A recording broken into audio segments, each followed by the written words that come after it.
மாண்புமிகு பேரவைத் தலைவர்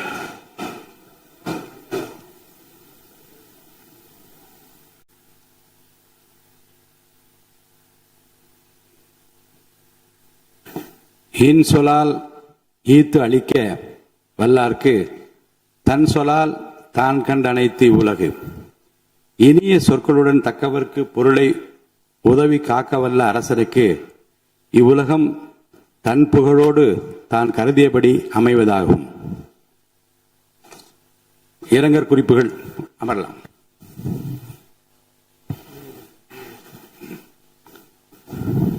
இரங்கற் குறிப்புகள்.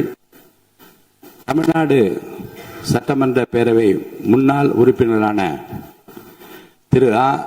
சின்னசாமி அவர்கள் 14/6/2026 அன்றும் திரு வி. எஸ். காளிமுத்து அவர்கள் 29/4/2026 அன்றும் மறைவுற்ற செய்தியினை இப்பேரவைக்கு வருத்தத்துடன் தெரிவித்துக் கொள்கிறேன். திரு ஆ. சின்னசாமி அவர்கள் 2006-2011 ஆண்டுகளில் பேரணாம்பட்டு தொகுதியிலிருந்து தமிழ்நாடு சட்டமன்ற பேரவைக்கு தேர்ந்தெடுக்கப்பட்டு பாராட்டத்தக்க வகையில் பணியாற்றினார்கள்.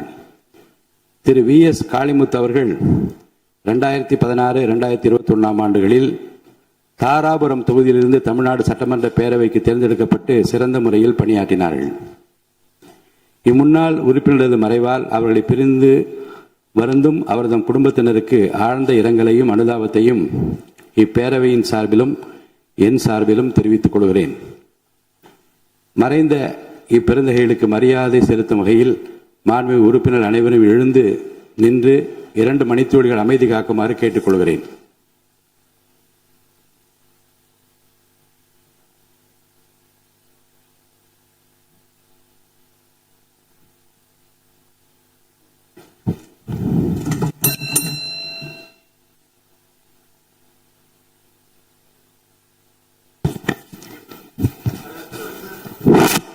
ஆளுநர் பேரவைக்கு நன்றி தெரிவிக்கும் தீர்மானம்.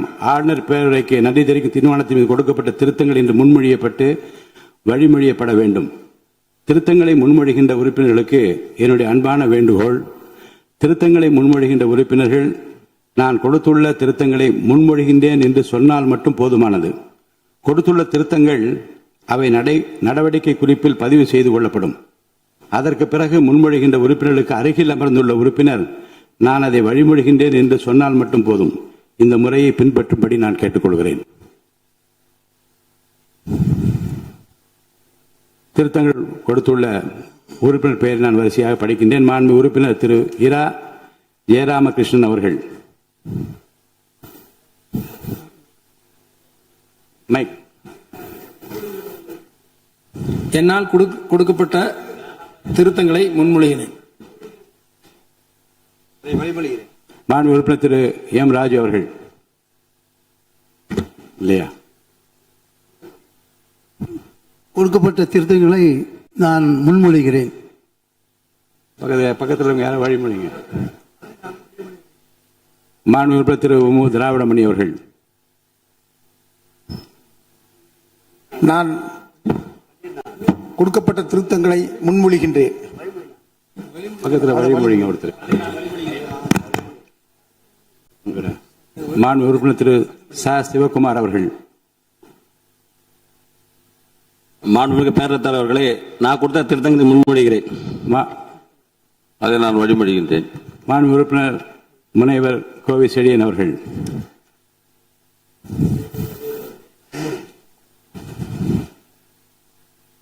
அதை நான் வழிமொழிகிறேன். மாண்புமிகு உறுப்பினர் திரு பி. கே. சேகர் பாபு அவர்கள். தலைவர் அவர்களே, நான் கொடுத்த திருத்தங்களை முன்மொழிகிறேன். நான் வழிமொழிகிறேன். மாண்புமிகு உறுப்பினர் திரு சிவஸ் வி. மெய்யநாதன் அவர்கள். மாண்புமிகு பேரவைத் தலைவர் அவர்களே, நான் கொடுத்த திருத்தங்களை முன்மொழிகின்றேன். அதை நான் வழிமொழிகிறேன். மாண்புமிகு உறுப்பினர் திரு க. வைத்திலிங்கம் அவர்கள். பேரவைத் தலைவர் அவர்களுக்கு வணக்கம். நான் கொடுத்த திருத்தங்களை முன்மொழிகின்றேன். மாண்புமிகு உறுப்பினர் முனைவர் ஆ. கணேஷ்குமார் அவர்கள். நான் வழிமொழிகிறேன்.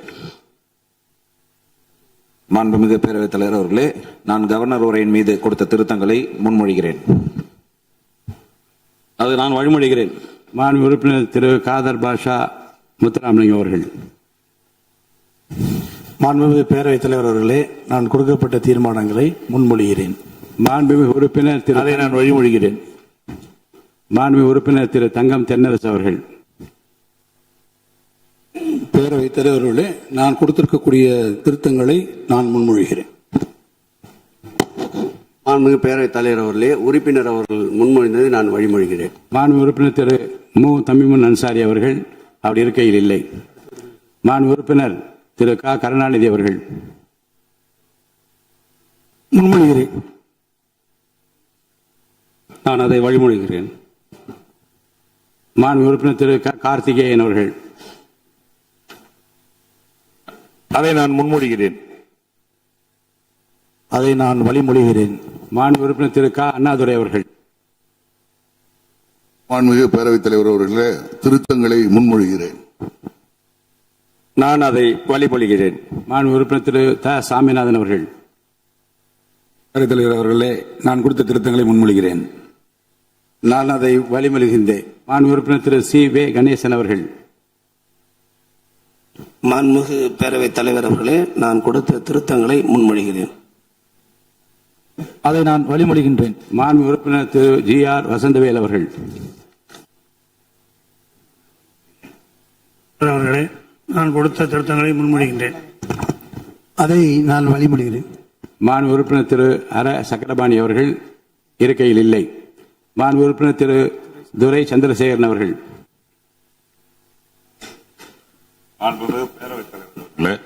என்னால் கொடுக்கப்பட்ட திருத்தங்களை முன்மொழிகின்றேன். அதை நான் வழிமொழிகிறேன். மாண்புமிகு உறுப்பினர் திரு என் அசோக்குமார் அவர்கள். நான் அதை முன்மொழிகிறேன்.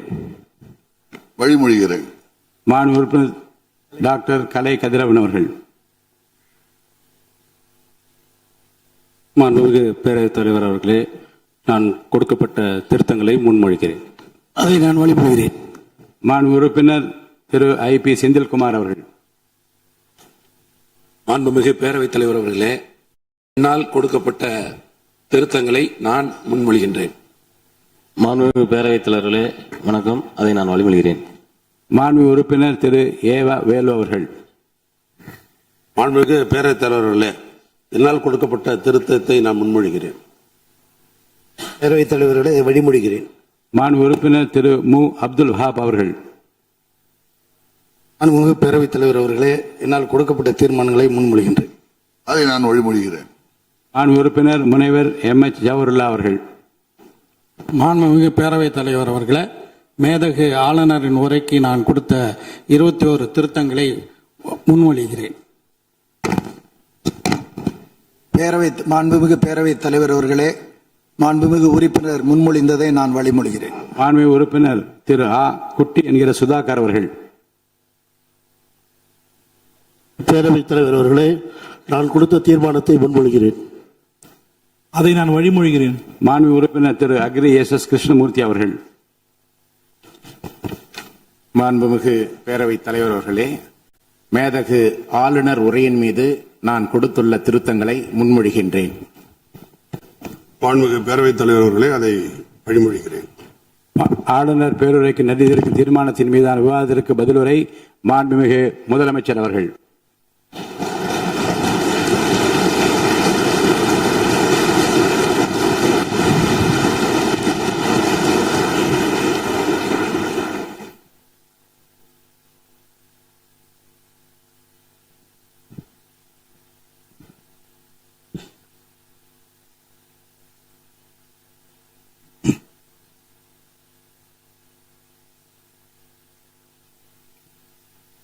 மாண்புமிகு பேரவைத் தலைவர் அவர்களே,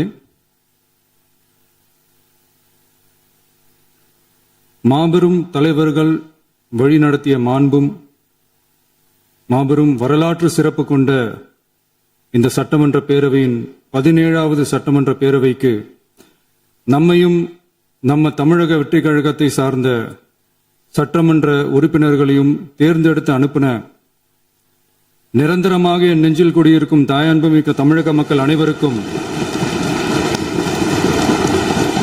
என்னுடைய மனப்பூர்வமான நன்றிகள். 17வது சட்டமன்ற கூட்டத்தொடரின் முதல் ஆளுநர் உரையின் மீதான நன்றி தெரிவிக்கும் தீர்மானத்திற்கு பதிலுரை வழங்க வாய்ப்பளித்த மாண்புமிகு பேரவைத் தலைவருக்கு நம் வணக்கத்தை தெரிவித்துக் கொள்கிறோம். மாண்புமிகு பேரவைத் தலைவர் அவர்களே, இந்த 17வது மாமன்றத்தில் அதிகப்படியான 12 கட்சிகளை சேர்ந்த பிரதிநிதிகள் தேர்ந்தெடுக்கப்பட்டிருக்கும். நாம கொள்கை ரீதியாகவும் நிலைப்பாடு ரீதியாகவும் வேறுபட்டு இருந்தாலும் மக்கள் பணி செய்வதுதான் நம்ம எல்லாருக்கும் பிரைமரியா இருக்கிற ஒரே எய்ம். அந்த வகையில தான் நம்ம எல்லாருமே நம்ம மக்களால் அங்கீகரிக்கப்பட்டு சட்டமன்றத்திற்கு வந்திருக்கிறோம். அதனால நாம கருத்தால் வேறுபட்டாலும் மக்கள் சேவை என்ற நோக்கத்தில் நம்ம மாநிலம் சார்ந்த விஷயங்கள்ல நாம எல்லாரும் ஒன்றிணைந்து பயணிச்சா நம்ம தமிழ்நாடு என்னைக்கும் எதிலையும் முதன்மை மாநிலமாக திகழும். ஆளுநர் உரைக்கு நன்றி தெரிவிக்கும் தீர்மானத்தில் பேசின மாண்புமிகு உறுப்பினர்களுக்கு நன்றி. எதிர்த்து பேசினாதான் எதிர்கட்சின்னு ப்ரூவ் பண்ண முடியும்னு நினைச்சுக்கிட்டு பேசின எதிர்கட்சியை சேர்ந்த எதிர்கட்சி தலைவர் உள்ளிட்ட மாண்புமிகு உறுப்பினர்களுக்கும் வணக்கமும் நன்றியும். பதிலுரை வழங்குற அதே நேரத்தில் நம்மளை சட்டமன்ற உறுப்பினராக தேர்ந்தெடுத்த பெரம்பூர் தொகுதி மக்களுக்கு நம்மளோட நெஞ்சார்ந்த நன்றிகள். அதே மாதிரி ராஜினாமா பண்ணிட்டாலும் நம்மளை தேர்ந்தெடுத்த திருச்சி கிழக்கு மக்களுக்கும் இந்த மன்றத்தில் நம்மளோட நன்றியை பதிவு செய்கிறோம். அப்புறம் நம்மளோட அரசியல் பயணத்தை பத்தியும் கொஞ்சம் பதிவு செய்ய விரும்புகிறோம். நாம ஏதோ ஷூட்டிங்ல இருந்து நேரா வந்து சிஎம் ஆன மாதிரியே சில பேர் ஒரு இமேஜ் கிரியேட் பண்றாங்க. அவங்களுக்கு அவங்க ஆசைப்படுற லாங்குவேஜ்லயே சொல்றோம், அது வெறும் ரீல் தான், ரியல் கிடையாது. ஒரு சாதாரண நடிகனாக நம்ம கெரியர் தொடங்குச்சு. அப்புறம் அப்படியே சின்சியரா உழைச்சு மேல வந்தோம். நம்ம கெரியர்ல நாம மேல வந்ததுக்கு இந்த விஜய் ஒருத்தன் மட்டுமே காரணம் இல்ல, அவனோட உழைப்பு மட்டுமே காரணம் இல்ல. இந்த விஜயோட உழைப்புக்கும் உயர்வுக்கும் பின்னாடி இருக்கிற ஒட்டுமொத்த தமிழ்நாட்டு மக்களோட அன்பும் அரவணைப்பும் தான் காரணம். ஒவ்வொரு வீட்டில் இருக்க ஒவ்வொருத்தரும் நம்மள அவங்க வீட்டில் ஒருத்தனா ஏத்துக்கிட்டது தான் நமக்கு கடவுளும் மக்களும் தந்த மிகப்பெரிய வரம். அதுக்காகவே கடவுளுக்கு சமமான நம்மளோட சொந்தங்களான தமிழக மக்கள் அனைவருக்கும் மீண்டும் மீண்டும் நன்றி. இப்படி நம்மள தாயன்போடு அள்ளி அரவணைச்ச தமிழ்நாட்டு மக்களுக்கு நாம எப்படியெல்லாம் துணையாக இருந்தோம், எப்படியெல்லாம் மக்களோட மக்களா இருந்தோம்னு சொல்றேன். 1990ஸ்லயே ரசிகர் மன்றமா இருந்தப்பவே மக்களுக்கு துணையா நிக்க ஆரம்பிச்சோம். அதுக்கப்புறம் நற்படி மன்றமாகவும் அதுக்கப்புறம் விஜய் மக்கள் இயக்கமாகவும் மாறி மக்களோட மக்களா நின்றுகிட்டு இருந்தோம். 2008 ஈழத் தமிழருக்கு ஆதரவா உண்ணாவிரதம் போராட்டம் செஞ்சோம். போர் முடிவுக்கு வரணும், நம்ம தொப்புள் கூடிய உறவுகளான ஈழத் தமிழர்களுக்கு பாதுகாப்பான நிம்மதியான ஒரு வாழ்வு கிடைக்கணும்னு அன்னைக்கே கோரிக்கை வச்சோம். 2009 ஆரம்பிச்ச விஜய் மக்கள் இயக்கம் வழியா நம்மளோட மக்கள் நல பணிகளை எக்ஸ்டெண்ட் அண்ட் எக்ஸ்பேண்ட் பண்ணிக்கிட்டே வந்தோம். கல்விக்கு துணையா இருந்தோம், சோசியல் சர்வீஸ் செஞ்சோம், வெள்ள நிவாரணத்துல துணையா இருந்தோம், கொரோனா காலத்துல மக்களுக்கு தோள் கொடுத்தோம். விலையில்லா விருந்தகம், குருதியகம், முட்டைப்பால் ரொட்டி திட்டம், விழியகம், பயிலகம், நூலகம், இப்படி பல வழியில மக்களுக்கு துணையா இருந்தோம். அப்புறம் நம்மளோட திரைப்படங்கள்ல நம்மளால முடிஞ்ச வரைக்கும் ஊழல் எதிர்ப்ப சொன்னோம், சமூக நீதியை சொன்னோம், கல்வியை பத்தி சொன்னோம், அரசியலை பத்தி சொன்னோம். அரசியலை பத்தி பேசுனதுனால நம்ம படங்கள் சந்திச்ச இதுவரைக்கும் சந்திக்கிற பிரச்சனையை பத்தி எல்லாருக்குமே தெரிஞ்சதுதான்.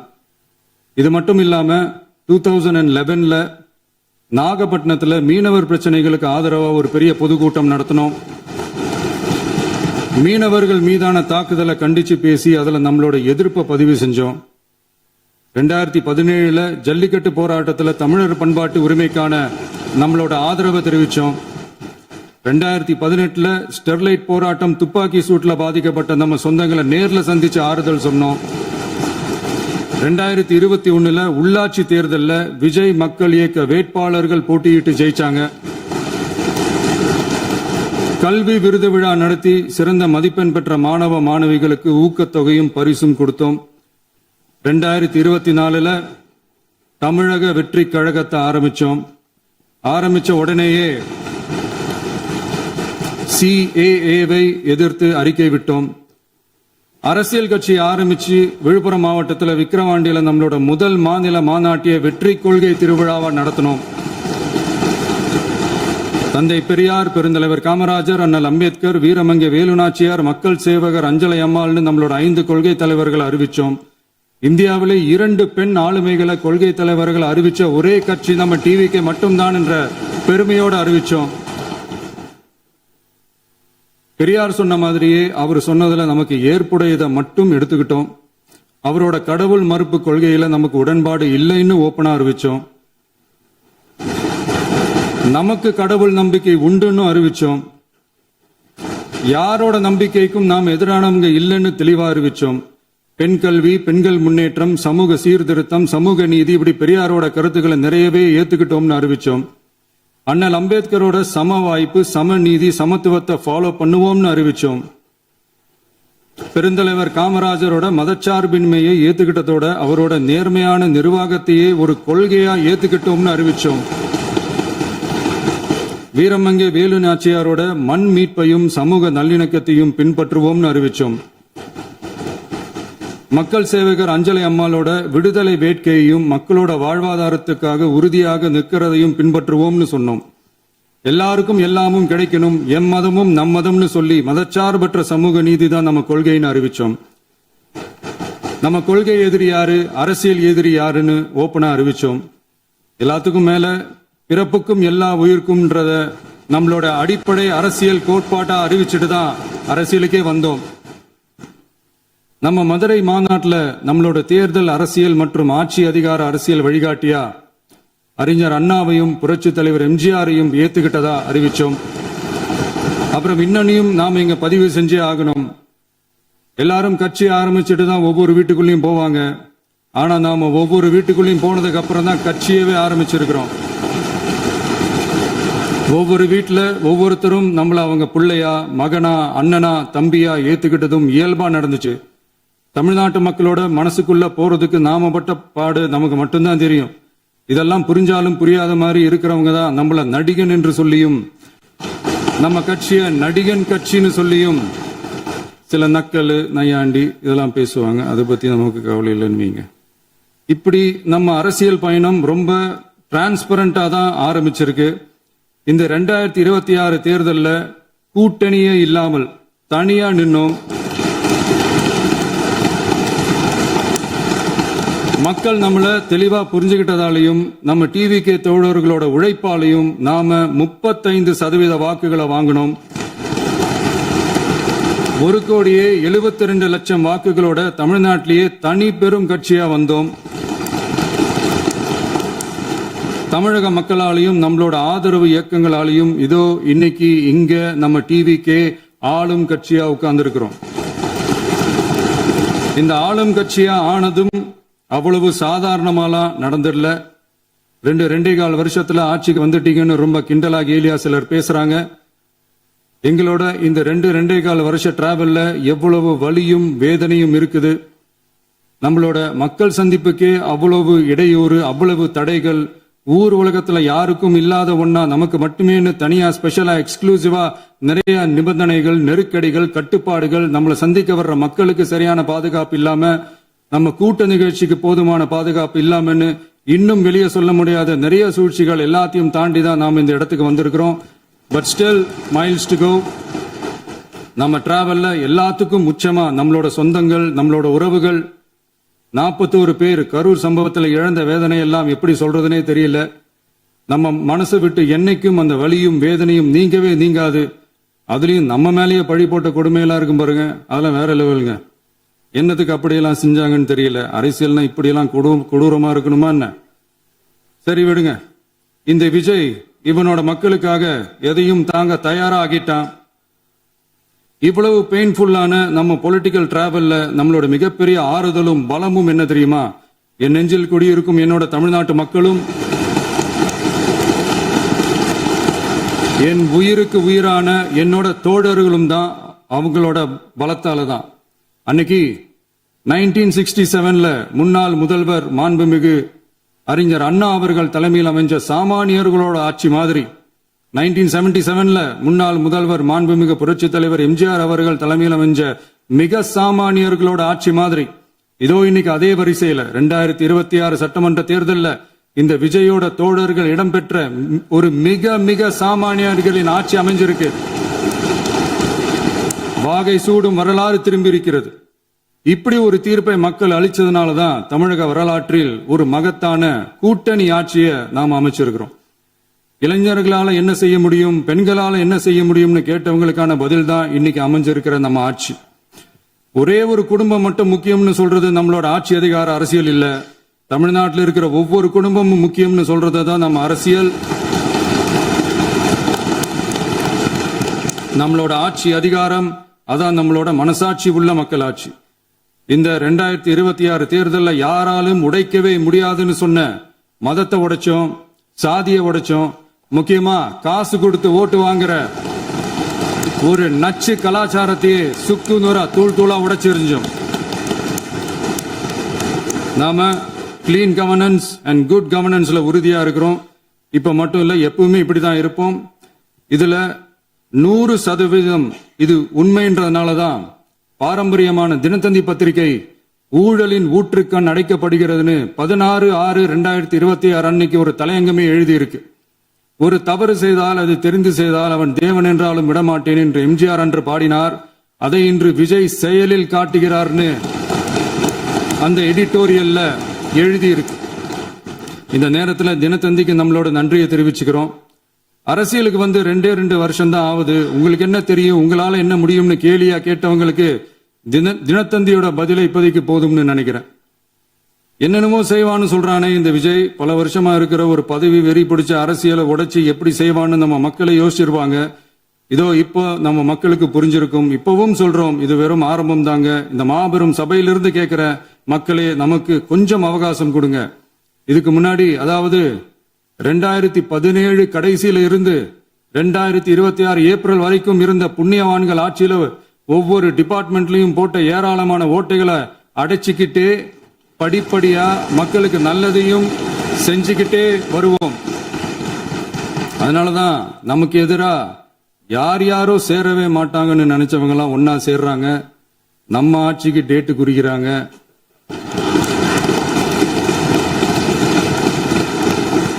சரி, அவங்கள நம்ம மக்களே பார்த்துப்பாங்க, அதை விடுங்க. நாம ஆட்சிக்கு வந்து சரியா 40 நாள் ஆகுது. அதுக்குள்ள என்ன செஞ்சீங்கன்னு கேக்குறாங்க. ஒரு லிஸ்ட் ஒன்னு சொல்றேன் கேளுங்க. பெண்கள் பாதுகாப்புக்காக சிங்கப்பெண் சிறப்பு படை, 200 யூனிட் வரை கட்டணமில்லா மின்சாரம், போதைப் பொருள் ஒழிப்புக்காக தனிப்படை, குறுவை நெல் சாகுபடியை ஊக்குவிப்பதற்காக 134.83 கோடி சிறப்பு தொகுப்பு திட்டம், வழிபாட்டு தலம், ஸ்கூல், பஸ் ஸ்டாண்டுன்னு அதுக்கு பக்கத்துல இருக்கிற 717 மதுபான கடைகள் மூடப்பட்டன. அங்க வேலையில் இருந்தவர்களுக்கு வேறு கடைகளில் வேலை, கவனிக்கப்படாமல் விடப்பட்ட அம்மா உணவகங்கள் புதுப்பிக்கப்பட்டன. பத்திரப்பதிவு துறையில் பகல் கொள்ளைக்கு புல் ஸ்டாப் வைக்கப்பட்டுள்ளது. வருகையில்லா ஆவண பதிவு முறை கொண்டுவர உத்தேசிக்கப்பட்ட செயல்பாட்டில் உள்ளது. அரசு மற்றும் தனியார் மருத்துவமனையில் ஸ்கேன் மையங்களில் கருவுறுவதற்கு முன் மற்றும் பின் ஏற்படும் தவறுகளை கண்காணிக்கவும், மருத்துவ நிறுவனம் முறைப்படுத்தும் சட்ட விதிகள் பின்பற்றப்படுகிறதா என கண்காணிக்கவும், மருத்துவ மற்றும் ஊரக பணிகள் இயக்கத்தின் பயன்பாட்டிற்காக 40 புதிய வாகனங்கள் வழங்கப்பட்டுள்ளது. கூட்டுறவு வங்கியின் ஏழை எளிய மக்கள் வாங்கிய கடனுக்கு முதல் முத்தாய்ப்பாக ரூபாய் 2045 கோடி தள்ளுபடி வழங்கி ஆணையிடப்பட்டுள்ளது. ஒன்றிய அரசிடம்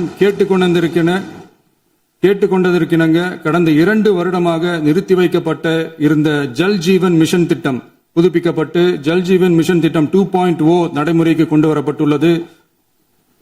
18,500 கோடி அளவில் உறுதியளிக்கப்பட்ட காஞ்சிபுரம் மாவட்டத்தில் மைய விரிவாக்க திட்டம், கோயம்புத்தூரில் மின்னணு பொருட்கள் மற்றும் மின்னணு அமைப்புகள் உற்பத்தி திட்டம் மற்றும் திருவள்ளூர் மாவட்டத்தில் காட்டுப்பள்ளி LNT கப்பல் கட்டும் தளம் விரிவாக்க திட்டத்திற்கு ஒப்பந்தங்கள் போடப்பட்டுள்ளன. அனைத்து நிர்வாக நடவடிக்கைகளும் மின்னணு முறையில் மாற்றம் கொண்டு வர நடவடிக்கை எடுக்கப்பட்டு வருகிறது. சட்டவிரோத கல்குவாரி மற்றும் அனுமதியின்றி கனிமங்களை எடுத்துச் செல்வது தடுக்கப்பட்டுள்ளது. பல்வேறு குவாரிகள் சீல் வைக்கப்பட்டுள்ளன. கனிமங்களை கண்காணிப்பது, எல்லைகளை நிர்ணயிப்பது மற்றும் ஆளில்லா விமானம் மூலம் அளவீடு செய்வது போன்றவற்றை செயல்படுத்துவதற்கான பணிகள் மேற்கொள்ளப்பட்டு வருகின்றன. அனைத்து துறைகளிலும் அலுவலர் தலையீடு இல்லாமல் லஞ்ச லாவண்யமற்ற தமிழகத்தை உருவாக்க அனைத்து நடவடிக்கைகளும் முடுக்கிவிடப்பட்டுள்ளது. இதெல்லாம் சாம்பிள் தான், இன்னும் இருக்கு. இந்த வெறும் 40 நாளுக்குள்ளேயே இவ்வளவு செஞ்சிருக்கோம்னா இனி வர்ற நாட்கள்ல கொஞ்சம் கொஞ்சமா படிப்படியா ஸ்டெடியா உழைச்சி லஞ்சலாவணம் இல்லாத ஊழல் இல்லாத பெண்களுக்கு பாதுகாப்பான சுதந்திரமான டிரான்ஸ்பரண்டான தமிழ்நாட்டை நம்ம சொந்தங்களான தமிழக மக்களுக்கு தர்றது தான் நம்மளோட ஒன் அண்ட் ஒன்லி டார்கெட். கண்டிப்பா அதை நிறைவேற்றியே காட்டுவோம். 8 கோடி மக்கள் நம்மளோட இருக்கிறப்போ ஏங்க இதை செய்ய முடியாது? மாண்புமிகு பேரவைத் தலைவர் அவர்களே, தமிழ்நாட்டின் கருவூலம் எப்படி திசை மாறி உருமாறி தேய்ந்து ஓய்ந்து கிடைக்கிறதுன்னு சொன்னாங்க. திசை மாறி உருமாறி தேய்ந்து ஓய்ந்துன்னு வசனம் மாதிரி ரைமிங்கா இல்லாம வளமான இலக்கியமா இதே சபையில பேசினவங்களோட திறமையான ஆட்சியில நடந்த நிதி மேலாண்மையை பத்தி வெள்ளை அறிக்கையா வெளியிட்டோம். வெள்ளை அறிக்கை வந்ததிலிருந்தே கண்ணை கட்டுதுங்க. அந்த காலத்துலதான் பிள்ளையோ பிள்ளை தொல்லையோ தொல்லைன்னு சொன்னாங்க. அதே மாதிரி தாங்க அவங்க ஆட்சியாலையும் அவங்களாலையும் இன்னைக்கு தமிழ்நாட்டுக்கே தொல்லையோ தொல்லை. இப்படி ஒரு நிலைமையை உண்டாக்கி வச்சுட்டு இவங்க சொல்றாங்க நமக்கு ஆட்சி செய்ய தெரியாதுன்னு. நம்ம அமைச்சர்களுக்கும் நம்ம சட்டமன்ற உறுப்பினர்களுக்கும் ஒன்னும் தெரியாதுன்னு. ஆமாங்க, எங்களுக்கு தெரியாதுதான். எங்க சட்டமன்ற உறுப்பினர்களுக்கும் அமைச்சர்களுக்கும் மக்கள் பணி செய்ய தெரிஞ்ச அளவுக்கு மக்கள் பணத்தை சுருட்ட தெரியாதுதான்.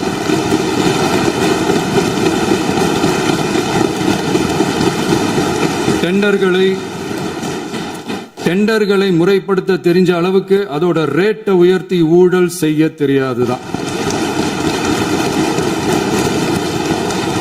பதவி உயர்வு வழங்கவும் பணி இடமாற்றம் கலந்தாய்வு நடத்தவும் தெரியுமே தவிர பதவி உயர்வுக்கும் பணியிட மாற்றத்திற்கும் பணம் பறிக்க தெரியாதுதான்.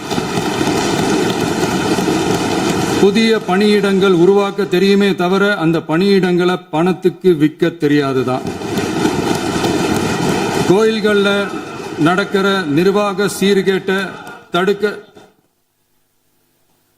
நீங்க பேசுங்க, நீங்க கண்டினியூ பண்ணுங்க. கோயில்கள்ல நடக்கிற நிர்வாக சீர்கேட்டை தடுக்க தெரியுமே தவிர கோயில் பணத்தை கொள்ளையடிக்க தெரியாதுதான். தங்கத்தை உருக்கி தாரை வார்க்க தெரியாதுதான். கனிம வளத்தை பாதுகாக்க தெரிஞ்ச அளவுக்கு கனிமத்தை வித்து கொள்ளையடிக்க தெரியாதுதான். அரசு வருமானத்தை அரசு கஜானாவுக்கு மாத்த தெரிஞ்ச அளவுக்கு அந்த பணத்தை தனிப்பட்ட கஜானாவுக்கு மடை மாத்த தெரியாதுதான். போதை கலாச்சாரத்தை தடுக்க தெரிஞ்சவங்களுக்கு போதை கலாச்சாரத்தை வளர்க்க தெரியாதுதான். நம்ம குடும்பத்தில் இருக்கிற பாட்டி அம்மா அக்கா தங்கச்சி குழந்தைங்களை பெண்களை மதிக்க தெரிஞ்சவங்களுக்கு ஓசி பஸ் 1000 ரூபாய் கேஸ் இப்படிலாம் பேச தெரியாதுதான். எங்க உறுப்பினர்களுக்கும் அமைச்சர்களுக்கும் மக்கள் சேவை தெரிந்த அளவிற்கு சுயநல தேவையை செஞ்சிக்க தெரியாதுதான். அதனாலதான் சொல்றோம், எங்களை பார்த்து எதுவும் தெரியாதுன்னு சொல்றவங்களுக்கு சொல்றோம், இதெல்லாம் எங்களுக்கு தெரியாதுதான். உங்களை மாதிரி முறைகேடுகளை செய்யறத நாங்க தெரிஞ்சுக்கவும் போறதில்ல, தெரிஞ்சுக்கவும் ஆசைப்படல. அத கடைசி வரைக்கும் எங்களுக்கு தெரியாமலே இருந்துட்டு போகட்டும். அதனால நாங்களும் எங்க மக்களும் வெரி வெரி ஹாப்பி தான். மாண்புமிகு பேரவைத் தலைவர் அவர்களே, எதிர்ப்பவர்கள் எதிர்க்கட்சி என்பதற்காக எங்கள் ஆட்சி மீது 1000 பழி போடலாம். ஆனாலும் தமிழக மக்களுக்கு உண்மையை உணர்த்த வேண்டியது நம்மளோட கடமை. மின்வெட்டை பொறுத்தவரை தமிழ்நாடு மின்மிகை மாநிலமாக இருந்தாலும் கடந்த காலங்களில் ஏற்பட்ட நிர்வாக குளறுபடிகளும் மின்சார சாதனங்கள் மற்றும் மின் மாற்றிகளில் ஏற்படும் பழுதாலும் வேண்டுமென்றே சிலரின் நடவடிக்கைகளாலும் இந்த மின்வெட்டிற்கு காரணமாக உள்ளது. மின் விநியோக மீட்பு நடவடிக்கைகளை ஒருங்கிணைப்பதற்காக எதிர்பாராமல் இரவு நேரங்களில் ஏற்படும் மின் தடங்களை விரைந்து சரி செய்வதில் 10 உயர்மட்ட கண்காணிப்பு குழுக்கள் மற்றும் 125 சிறப்பு மின் தடை நீக்க ரோந்து வாகனங்கள் வழங்கப்பட்டு 24 மணி நேரமும் கண்காணிக்கப்படுகிறது. கூடுதலாக தற்போது 77 புதிய மின் தடை நீக்க மையங்களும் உருவாக்கப்பட்டுள்ளன. விரைவில் இந்த மின்வெட்டு நிலைமை அறவே நீக்கப்படும். மாண்புமிகு பேரவைத் தலைவர் அவர்களே, நம்ம விவசாயிகள் எல்லாரும் நம்மள நல்லா புரிஞ்சுக்கிட்டு தமிழக வெற்றி கழகத்தை ஏத்துக்கிட்டாலும் எதிர்கட்சிகளோட தூண்டுதலால சில இடங்கள்ல சில போராட்டங்கள் நடக்குது. எதிர்கட்சிகள் என்னதான் சித்து வேலை செஞ்சாலும் விவசாய பெருமக்கள் எல்லாரும் நம்ம ஆட்சி அவங்களுக்கான ஆட்சி தான் நல்லா புரிஞ்சுதான் வச்சிருக்கிறாங்க. இந்த வருஷம் எல்னினோ விளைவா எப்பவும் இருக்கிறத விட இந்த டைம் மழை குறையுங்கிறதையும் நம்ம விவசாயிகள் உணர்ந்துதான் இருப்பாங்க. இருந்தாலும் நம்ம அரசு நம்ம விவசாயிகளோட வாழ்வாதாரத்துக்காக பக்கபலமாகவும் உறுதியாகவும் துணை நிற்கும்ங்கிறத தெரிவிச்சுக்கிறோம். நம்ம தமிழகத்தில் ஏற்கனவே நடந்த அதி அற்புதமான சூப்பரான நிர்வாக திறன் கொண்ட 50 வருஷ அரசியல் அனுபவம் கொண்ட 2.0, 3.0, 4.0 பல 0.0 மாடல் ஆட்சி நடத்த கனவு கண்டவங்களோட அட்டகாசமான ஆட்சிக்காரங்க பல்வேறு விதமான நிதி நெருக்கடியை நம்ம மக்களுக்கும் நமக்கும் பரிசா கொடுத்துட்டு போய் இருந்தாலும் கூட்டுறவு வங்கிகளின் மூலம் 75,000 வரை பயிர்கடன் பெற்று குறு சிறு இதர பெரு விவசாயிகளுக்கு 100% முழுமையான பயிர்கடன் தள்ளுபடியும் 75,000க்கு மேல் கடன் பெற்றவர்களுக்கு குறைந்தபட்சமாக 35,000 பண பயன் கிடைக்கும் அளவிற்கு மொத்தம் 14,43,504 விவசாயிகளுக்கு ரூபாய் 5,932.23 கோடி பயிர்கடன் தள்ளுபடி வழங்கப்பட்டுள்ளது. மாண்புமிகு பேரவைத் தலைவர் அவர்களே, நாம ஒன்றியத்தில் கூட்டுறவு கூட்டாட்சி, மாநிலத்தில் சுயாட்சி என்ற கொள்கையை கொண்டவங்க தான் ஏற்கனவே அறிவிச்சிருக்கிறோம். தற்போதைய ஒன்றிய அரசு சார்ந்த கட்சியுடன் அரசியலில் கொள்கை அளவில் நேர் எதிராக நிக்கிறவங்க தான் நாம. அதே சமயத்தில் எதுக்கெடுத்தாலும் கண்ணை மூடிக்கிட்டு ஒன்றிய அரசோட மோதல் போக்கை விரும்புறவங்க நாம இல்ல. நமக்கு எப்பவுமே தமிழகத்தின் வளர்ச்சி மட்டும்தான் முக்கியம். அதுக்காக நம்மளோட அரசியல் ரீதியான கொள்கைகளையோ மாநில உரிமைகளையோ கொஞ்சம் கூட விட்டு கொடுக்கவே மாட்டோம். அதுல ரொம்ப தெளிவாகவும் உறுதியாகவும் இருக்கிறோம். இனியும் இப்படித்தான் இருப்போம். அதுல ஒருபோதும் மாற்றமே இருக்காது. அதனால இதுல யாரு திசை திருப்ப வேலையில் ஈடுபட்டாலும் அவங்க எல்லாரும் மக்கள் மத்தியில் தோற்பது உறுதி. எனவே நம்ம மக்களுக்கோ சிறுபான்மை சகோதரர்களுக்கோ நம்ம ஆதரவு இயக்கங்களுக்கோ எந்தவித சந்தேகமும் வேண்டாம். நாம் யாரோட டீமும் இல்ல. நாம எப்பவுமே பியூரான பீப்புள்ஸ் டீம். இன்னும் சொல்ல போனா நாம secular team, social justice team. மாண்புமிகு பேரவைத் தலைவர் அவர்களே, அரசு விழாக்கள், கல்வி நிறுவனங்கள் மற்றும் பல அதிகாரப்பூர்வ நிகழ்ச்சிகளோட தொடக்கத்தில் நம்ம தமிழ்தாய் வாழ்த்த பாடுறதுதான் வழக்கமா இருக்கு. தமிழ்தாய் வாழ்த்த பொறுத்த வரைக்கும் நம் அரசு இதுல நம்மளோட உறுதியான நிலைப்பாட்டை ஒன்றிய அரசுக்கு மிக தெளிவா தெரிவிச்சிருக்கு. அது இல்லாம இதில் மாநில அரசின் கொள்கைக்கு ஏற்ப ஒன்றிய அரசின் அறிவிக்கையில் திருத்தம் மேற்கொள்ள கோரிக்கையும் விடுக்கப்பட்டுள்ளது. நீட் தேர்வை பொறுத்தவரை கிராமப்புற மற்றும் பொருளாதார ரீதியாக பின்தங்கிய மாணவர்களுக்கு சமமான வாய்ப்பை வழங்குவதில்லை. மருத்துவ கல்வியில் சமூக நீதி மற்றும் சம வாய்ப்பை நீட் பாதிக்கிறது என்பதை உணர்கிறோம். எனவே மருத்துவ படிப்புகளுக்கான சேர்க்கையை 12ஆம் வகுப்பு மதிப்பெண்களின் அடிப்படையில் நடத்த வேண்டும் என்று நமது அரசு வலியுறுத்தி வருகிறது. மத்திய அரசிடம் நீட்டிலிருந்து தமிழ்நாட்டிற்கு விலக்கு வழங்க வேண்டும் என்று கோரிக்கை விடுத்துள்ளது. மாண்புமிகு பேரவைத் தலைவர் அவர்களே, பேரறிஞர் அண்ணா அவர்கள் தலைமையிலான அரசு 1968 இருமொழி கொள்கையை நடைமுறைப்படுத்தியது. தமிழ் ஆட்சி மொழி, தமிழ் மொழியை பாதுகாப்பது, மாணவர்களுக்கு ஆங்கிலத்தின் மூலம் உலக அளவிலான வாய்ப்புகளை வழங்குவது, எந்த ஒரு மொழியையும் கட்டாயமாக திணிப்பதை தவிர்ப்பது மற்றும் எதிர்ப்பது, நிலத்தின் மொழி மற்றும் பண்பாட்டு அடையாளத்தை பேணுவது என்பதை நம் தமிழக வெற்றிக் கழக ஆட்சி ஏற்றுக்கொண்டுள்ளது. எனவே தமிழ்நாட்டில் தமிழ் ஆட்சி மொழி மற்றும் இருமொழி கொள்கை என்பதில் நமக்கு மாற்று கருத்தே இல்லை. மாண்புமிகு பேரவைத் தலைவர் அவர்களே, கடந்த 11/6/2026 அன்று நடந்த நிதி ஆயோக் கூட்டத்தில் தமிழ்நாடு அரசின் சார்பாக கலந்து கொண்டு வறுமையற்ற தமிழ்நாடு இயக்கம் உருவாக்க தேவையான நிதியையும், தமிழ்நாட்டுக்கு 2 எய்ம்ஸ் மருத்துவமனைகளை தருமாறும், மருத்துவம் மற்றும் பல் மருத்துவ படிப்பிற்கு 12ஆம் வகுப்பு மதிப்பின் அடிப்படையில் இடங்களை நிரப்புதல் குறித்தும், செயற்கை நுண்ணறிவு தொடக்க நிறுவன வளர்ப்பு மையங்கள் தமிழ்நாட்டில் அமைக்கவும், இளைஞர் திறன் மற்றும் வேலைவாய்ப்பு இயக்கம் செயல்படுத்த வேண்டியும், பெண்கள் தலைமையிலான வளர்ச்சி குறித்தும், மீனவ சமுதாயங்களின் வாழ்வாதாரம் மற்றும் மீன்பிடி படகுகள் மற்றும் மீனவர்களை விடுவித்தல் குறித்து நிரந்தர நடவடிக்கை எடுக்க வேண்டியும், காலநிலை தாங்கும் தன்மை பெருந்திட்டம் 2045 கீழ் விண்வெளி உற்பத்தி மையத்தை தேசிய விண்வெளி உற்பத்தி மையமாக அறிவிக்க கோரியும், தமிழ்நாட்டில் சாலை போக்குவரத்து, நெடுஞ்சாலை மற்றும் ரயில்வே அமைச்சகத்தின் மேம்பாட்டு குறித்தும், அனைத்து கிராமங்களையும் டிஜிட்டல் இணைப்பு வசதி ஏற்படுத்துதல் குறித்தும், கூட்டு குடிநீர் திட்டம் தொடரவும், அரசின் விழாக்களில் தமிழ்தாய் வாழ்த்துக்கான முதலிடத்திற்கான கோரிக்கையும், மேகதாது அணை கட்டுமான நிறுத்தத்தை உறுதிப்படுத்தவும், மாநிலத்தின் மீது மும்மொழி கொள்கையை வற்புறுத்தாமல் புதிய கல்விக் கொள்கையை திணிக்காமல் தமிழகத்திற்கான கல்வித் தொகை ரூபாய் 3,284 கோடியை விடுவிக்க கோரியும், ஆண்டுதோறும் 5 லட்சம் இளைஞர்களுக்கு உதவித் தொகையுடன் கூடிய பணியினை தொழில்நுட்ப பயிற்சி வழங்க ஒத்துழைப்பு வழங்குமாறும், ஒகேனக்கல் 3ஆம் கட்ட கூட்டு குடிநீர் திட்டத்திற்கான நிதி ரூபாய் 2283.40 விடுவிக்கவும், வேலை வாய்ப்பு மற்றும் வாழ்வாதாரத்துக்கான உத்தரவாத திட்டத்தின் கீழ் வேலை வாய்ப்புகளை உருவாக்க உடனடி நடவடிக்கை மேற்கொள்ள வேண்டியும் மற்றும் திருக்குறளை தேசிய இலக்கியமாக அறிவிக்குமாறும் தமிழ்நாடு சார்பில் பேசியுள்ளோம் என்பதை தெரிவித்துக் கொள்கிறோம். மாண்புமிகு பேரவைத் தலைவர் அவர்களே, அண்டை மாநிலங்களுடனான நட்புறவு ஒரு மாநிலத்தின் வளர்ச்சிக்கும் நாட்டின் ஒற்றுமைக்கும் மிகவும் அவசியமானது. தமிழ்நாடு தனது அண்டை மாநிலங்களுடன் நதி நீர் பங்கீடு, பொருளாதாரம், கல்வி, கலாச்சாரம் மற்றும் போக்குவரத்து துறைகளில் நல்லுறவை பேணி வருகிறது. பரஸ்பர மரியாதை, ஒத்துழைப்பு மற்றும் கூட்டாட்சி தத்துவத்தின் அடிப்படையில் அண்டை மாநிலங்களுடனான நட்புறவை வலுப்படுத்தவும் நமது ஆட்சியில் காக்கப்படுகிறது. மாண்புமிகு பேரவைத் தலைவர் அவர்களே, சட்டம் ஒழுங்கை பத்தி பேச்சு வந்தது. சட்டம் ஒழுங்கு சரியா இருக்கணும் அப்படின்றதுல எங்களுக்கு மாற்று கருத்தே கிடையாது.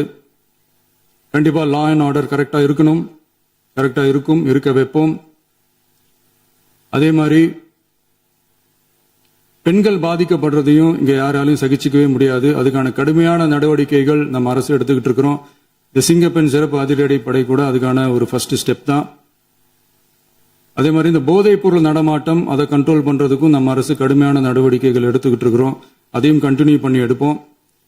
மாண்புமிகு பேரவைத் தலைவர் அவர்களே, இப்ப நான் சொன்ன இந்த பிரச்சனைகள்லாம் இந்த 2026 போன மாசம் மே மாசம் 10ஆம் தேதி புதுசா வந்துடல. இதெல்லாம் பல வருஷமா இருக்கிற பிரச்சனைகள் தான், பல வருஷமா கண்டுக்காம விட்ட பிரச்சனைகள் தான். இன்னைக்கு எதிர்கட்சிக்காரங்க அதை பத்தி கேட்கும் போது எனக்கு அது அக்கறையா தெரியல, அவதூறு அரசியலா தான் தெரியுது, பழி போடுற அரசியலா தான் தெரியுது. இப்படி அவதூறு பழி போடுறவங்களை பார்த்து ஒண்ணு தான் கேட்கணும்னு தோணுது. கடந்த 9-10 மாசமா நம்ம ஸ்டேட்ல சட்டம் ஒழுங்கு டிஜிபியே இல்ல. சட்டம் ஒழுங்கு டிஜிபியை போடுங்கன்னு சொல்லி எல்லாம் ஓஞ்சி போயிட்டோம். போன ஆட்சியில நடந்ததுக்கெல்லாம் இப்பதான் விடையே கண்டுபிடிக்கிறோம் நம்ம ஆட்சியில்.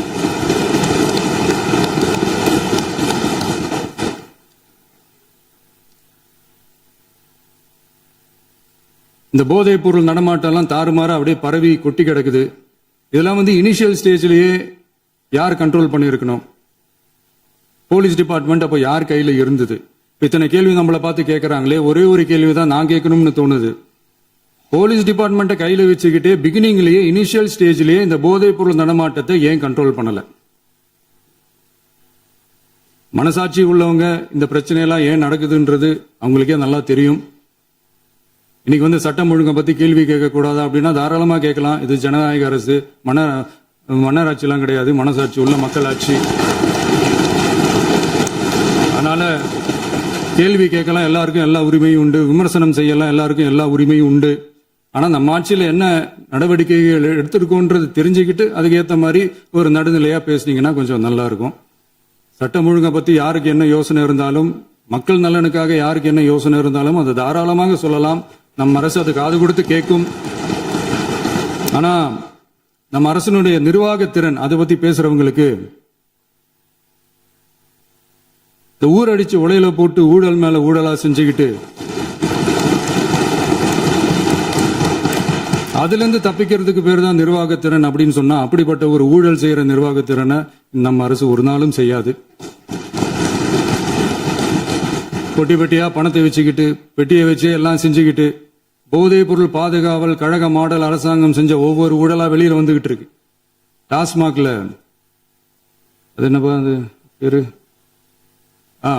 பார்ட்டி ஃபண்ட் கட்சி நிதி அப்படின்ற பேர்ல அடிச்ச கொள்ளையெல்லாம் ஒண்ணா இப்போ கவர்மெண்டோட கஜானாவுக்குள்ள கொண்டு சேர்த்துக்கிட்டே இருக்கிறோம்.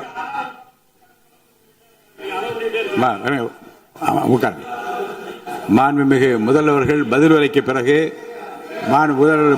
நேரம் தரேன். அப்ப பேசட்டும், அவங்க பேசட்டும், அவங்கள பேச அனுமதி. உட்காருங்க.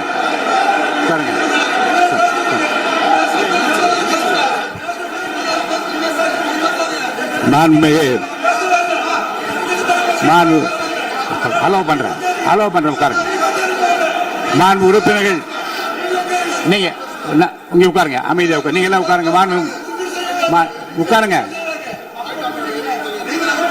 உட்காருங்க. மாண்புமிகு நீங்க எல்லாரும் உட்காருங்க. அமைதியா உட்காருங்க.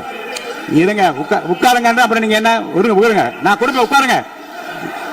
நான் பாயிண்ட் ஆஃப் வர கொடுங்க, நான் கொடுக்குறேன். உட்காருங்க உட்காருங்க உட்காருங்க உட்காருங்க உட்காருங்க உட்காருங்க உட்காருங்க உட்காருங்க உட்காருங்க உட்காருங்க உட்காருங்க. மாண்புமிகு முதல்வர் அவர்கள் கோர்வையாக நிதானமாக சொல்லிக்கொண்டே இருக்கிறார். நீங்க குறிப்பெடுத்து வைத்துக் கொள்ளுங்கள். பேசி முடித்தவுடன் நான் உங்களுக்கு அவகாசம் தருகிறேன். நீங்க ஒண்ணு சொல்லுங்க, என்ன என்பது நீங்க சொல்லுங்க. உங்க சொல்லுகிற வாய்ப்பை நான் உங்களுக்கு தருகிறேன். இப்போது மாண்புமிகு முதலமைச்சர் உங்கள் உரையை தொடரலாம்.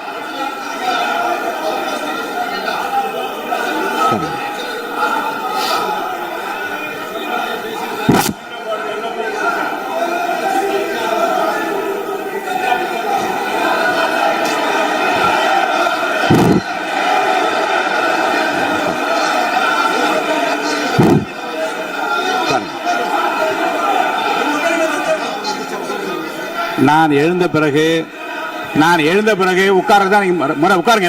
எல்லாரும் உட்கார்ந்து தேசிய உட்கார். நான் அலோவ் பண்றேன். உட்காருங்க, அமைதியா உட்காருங்க. நான் அலோவ் பண்றேன். அமைதியா உட்காருங்க. உட்காருங்க. அங்க இருந்து குரல் கொடுக்காதீங்க. உட்காருங்க.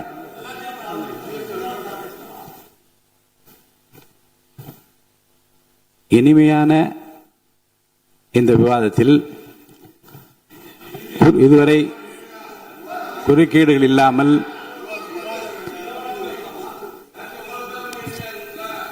கொஞ்சம் அமைதியா இருங்க. மாண்புமிகு முதல்வர் அவர்கள் பேசி முடித்தவுடன் பாயிண்ட் ஆஃப் ஆர்டர் கேட்டிருக்கேன், நான் அனுமதிக்கிறேன்.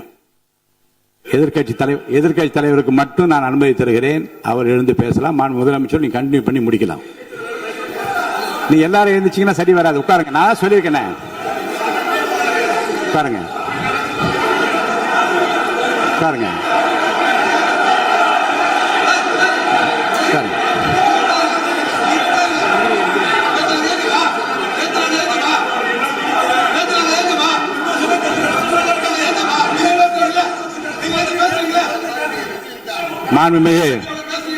மாண்பு உறுப்பினர்கள் அமைதி காக்க வேண்டும். நேற்று எதிர்க்கட்சி தலைவர் பேசுகிற போதும் அவர் பேசுகிற எல்லாவற்றுக்கும் நான் அனுமதி அளித்தேன். அதில் பாயிண்ட் ஆஃப் கேளுங்க. அந்த விவாதத்தில் கேளுங்க. இப்போதும் மாண்புமிகு முதலமைச்சர் அவர்கள் பேசி முடித்த பிறகு நான் உங்களுக்கு அதுக்குரிய அவகாசம் தருகிறேன். நீங்க கேள்வி கேளுங்க. கேட்கிற உரிமையும் விளக்கத்தை பெற்றுக்கொள்ள உரிமை உங்களுக்கு இருக்கிறது.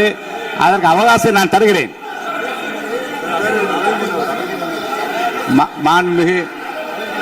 மாண்புமிகு உறுப்பினர் அமருங்க. நான் என் தீர்ப்பை சொல்லுகிறேன். மாண்புமிகு முதலமைச்சர் அவர்கள் பேசி முடித்தவுடன் எதிர்க்கட்சி தலைவருக்கு அந்த வாய்ப்பை நான் தருகிறேன். நிச்சயமா அந்த கேள்வி கேட்கலாம். உட்காருங்க எல்லாரும். பேரவை முன்னவர் பேசுங்க. மாண்பு பேரவைத் தலைவர் அவர்களே, இன்று இவர்கள் முயற்சி செய்வது அவர் ஆளுங்கட்சியாக இருக்கின்ற போது இருங்க, நான் சொல்லிடுறேன் பிளீஸ். ஒரே நிமிஷம் நான் சொல்லிடுறேன் பிளீஸ். ஆளும் கட்சியாக இருக்கின்ற போது நீங்கள் சொன்ன ஒரே வார்த்தை, நாங்கள் பேசி முடித்ததற்கு பிறகு குறிப்பிடுத்துவிட்டு நீங்கள் எந்த கேள்வி வேண்டுமானாலும் கேட்கலாம் என்று ஒரு முறையை நீங்கள் பின்பற்றினீர்கள். அதே முறையை இப்போது பின்பற்ற வேண்டும் என்று கேட்டுக்கொள்கிறேன். பள்ளிக்கல்வித்துறை அமைச்சர். மாண்புமிகு பேரவைத் தலைவர் அவர்களே, நேற்றைய தினம் கூட எதிர்க்கட்சி தலைவர் சொன்னதை முழுமையாக கேட்டு இறுதியில் ஒரு வாய்ப்பு தந்தீங்க. அதுவும் இல்லாம இந்த நேரத்தில் நேரலையில் நீங்களும் பாக்குறீங்க. அங்கிருந்து ஏழை உரிமையில் விழித்து இந்த பக்கம் இருக்க உறுப்பினர்களை பார்த்து ஏழை அப்படின்னு உரிமையில் விழிப்பதை உங்கள் மூலமாக கண்டிக்கிறேன். அந்த வார்த்தையை அவை குறிப்பிலிருந்து நீக்கணும். கண்ணியம் காத்து முதல்வர் முழுமையாக பேசுவதை காத்து கண்ணியம் காத்து இந்த சபைக்கு ஒரு மரபு இருக்கிறது. அதை மூத்த உறுப்பினர்கள் பின்பற்றபடி உங்கள் மூலமாக கேட்டுக்கொள்கிறேன். மாண்புமிகு முதலமைச்சர் அவர்கள் உரையை தொடரலாம். நான் தரேன். நான் உறுதியாக மாண்புமிகு முதலமைச்சர் அவர்கள் பேசி முடித்தவுடன் எதிர்க்கட்சி தலைவருக்கு அந்த வாய்ப்பு தரப்படும் என்பதை உறுதியாக சொல்லிவிட்டேன். இடையிலே குறுக்கீடு செய்யாமல் அந்த பேச்சு முழுமையாக பேசி முடிக்க நீங்கள் அனுமதி வழங்க வேண்டும் என்று கேட்டுக்கொள்கிறேன். அமைதியா உட்காருங்க. அவங்க பேசி முடிக்கட்டும். நீங்க கேளுங்க. நான் என்ன சொல்றேன், கேட்கிற உரிமையும் விளக்கத்தை கேட்டு பெற உரிமை உங்களுக்கு இருக்கிறது. ஆனா இடையிலே குறுக்கீடு செய்யாமல் அதை முடிக்கும்படி நான் கேட்டுக்கொள்கிறேன். மாண்புமிகு முதலமைச்சர் அவர்கள் தொடர்ந்து நீங்க பேசலாம்.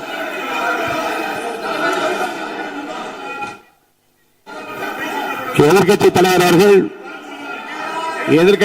அவர்கள் உங்கள் கட்சியினுடைய உறுப்பினரை அமைதிப்படுத்த வேண்டும் என்று நான் கேட்டுக்கொள்கிறேன்.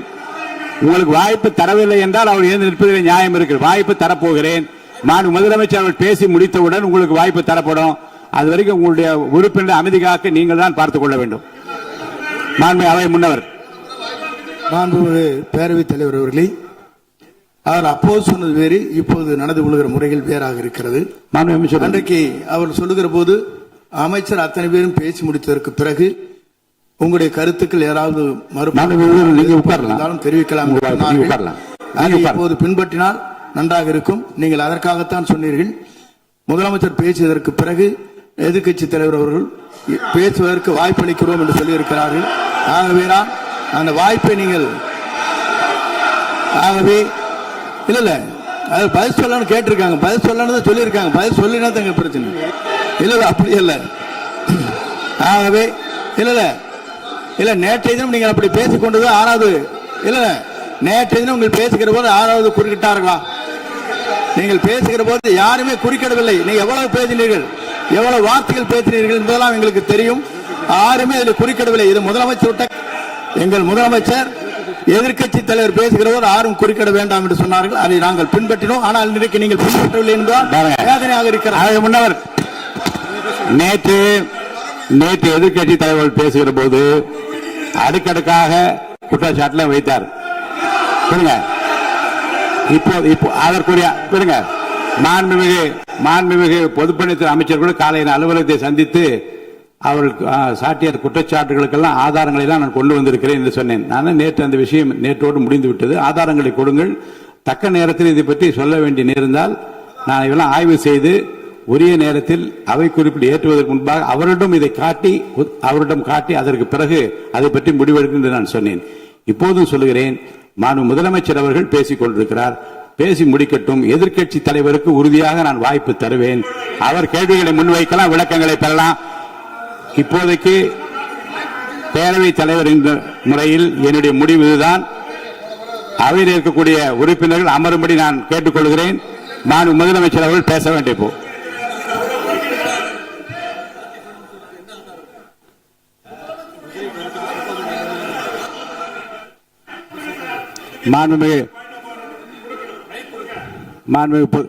இருங்க.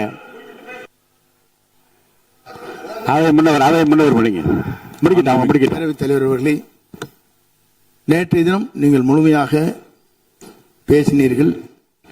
உங்கள் பேச்சுக்கள் எப்படி இருந்தது என்பதும் நாடறியும். இருந்தாலும் கூட நாங்கள் அமைதியாக இருந்தோம். இல்ல நீங்க இருங்க. ஒவ்வொரு வார்த்தைக்கு இருங்க. நீங்க மின்வெட்டையில நீங்க சொன்னீங்க.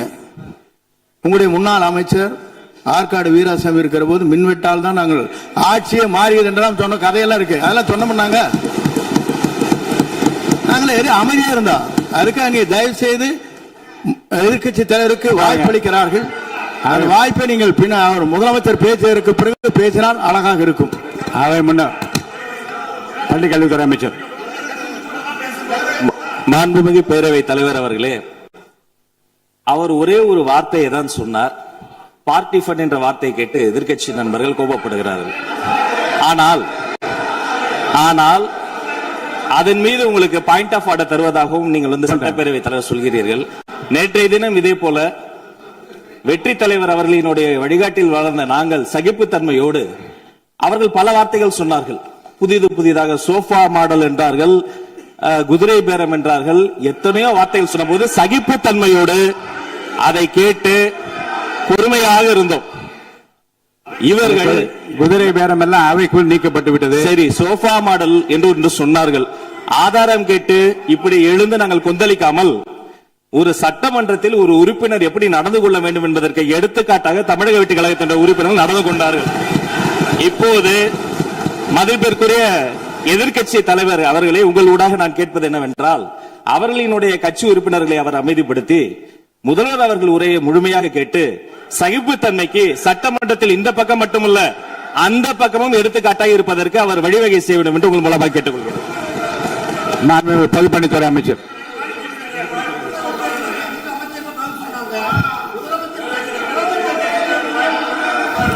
மாண்புமிகு பேரவைத் தலைவர் அவர்களே, திராவிட முன்னேற்ற கழகம் முதல் நாளில் இந்த சபையுடைய மரபையும் பாரம்பரியத்தை பற்றியும் நமக்கு வகுப்படுத்தார்கள். அந்த மரபுப்படி எங்களுடைய தலைவருடைய வழியில் இந்த சட்டசபையுடைய நிகழ்வுகளில் நாங்கள் கலந்து கொண்டிருக்கிறோம். நேற்று எதிர்க்கட்சி தலைவர் பேசும் பொழுது எவ்வளவோ வார்த்தைகள் உண்மைக்கு புறம்பாக சட்டத்திற்கு எதிராக ஒரே நிமிஷம் பேசுறேன். சட்டத்திற்காக பேசும் பொழுது நாங்கள் அமைதியாக இருந்தோம். ஒரு 2-3 முறை தான் அவரு பேசும்போது மினிஸ்டர்கள் இருந்துச்சு நின்னாங்க. ஆனா இன்னைக்கு மாண்புமிகு முதலமைச்சருடைய முதல் உரை கடந்த 4 நாட்களாக திராவிட முன்னேற்ற கழகம் முதலமைச்சர் ஏன் பேசலன்னு சொல்லிட்டே இருந்தாங்க. இன்னைக்கு பேச ஆரம்பிச்ச உடனே அவர் சொன்ன வார்த்தை பார்ட்டி ஃபண்ட் சொன்னார். எந்த பார்ட்டின்னு சொல்ல.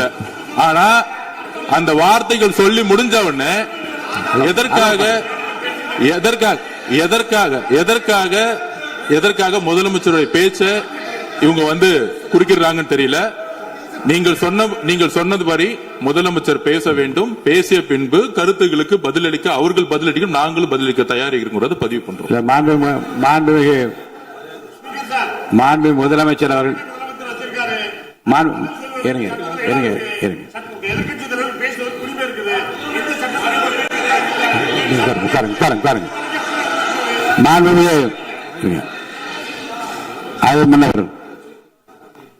மரபு இருக்கிறது, எப்போது வேணா பாயிண்ட் ஆஃப் இருக்கலாம். இருந்தாலும் கூட நீங்க அந்த மரபை நீங்க கடைபிடித்தீங்களா உங்க ஆட்சியில? நீங்க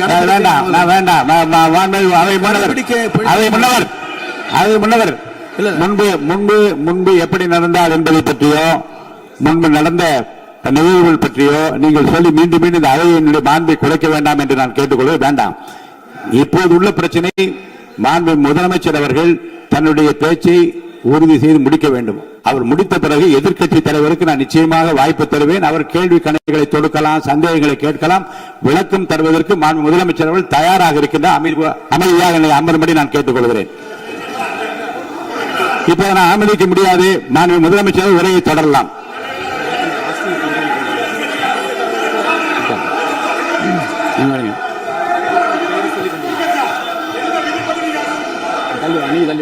மாண்புமிகு உறுப்பினர் ஆஸ்தின் உங்க இடத்துல போய் உட்காருங்க. மாண்புமிகு உறுப்பினர் ஆஸ்தின், நீங்க ஒரு மூத்த உறுப்பினர், சபை விதிகளை நன்கு தெரிந்த ஒரு உறுப்பினர், நீங்க போய் இடத்துல உட்காருங்க. முதல்ல மாண்புமிகு முதலமைச்சர் அவர்கள் உரையை தொடரலாம். இப்போது எந்த விதமான பாயிண்ட் ஆஃப் ஆர்டர்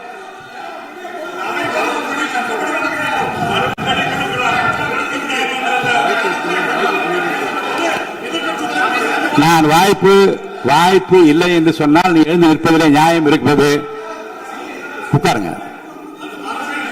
வாய்ப்பு உறுதியாக எதிர்க்கட்சி தலைவருக்கு பாயிண்ட் ஆஃப் ஆர்டர் மட்டுமல்ல, உட்கார்ந்து அவர் பேசிய பேச்சுக்கள் என்னென்ன இருங்க, என்ன உங்களுக்கு சந்தேகம் இருக்கிறதோ, வினாக்கள் இருக்கிறதோ அதை நீங்க கேட்கலாம். அவர் பதில் சொல்வதற்கு தயாராக இருக்கிறார். பேசி முடிக்கின்ற வரை அமைதி காக்கும்படி உங்களை நான் கேட்டுக்கொள்கிறேன். மாண்புமிகு எதிர்க்கட்சி தலைவர் முழு ஒத்துழைப்பை நீங்கள் தர வேண்டும் என்று நான் எதிர்பார்க்கிறேன்.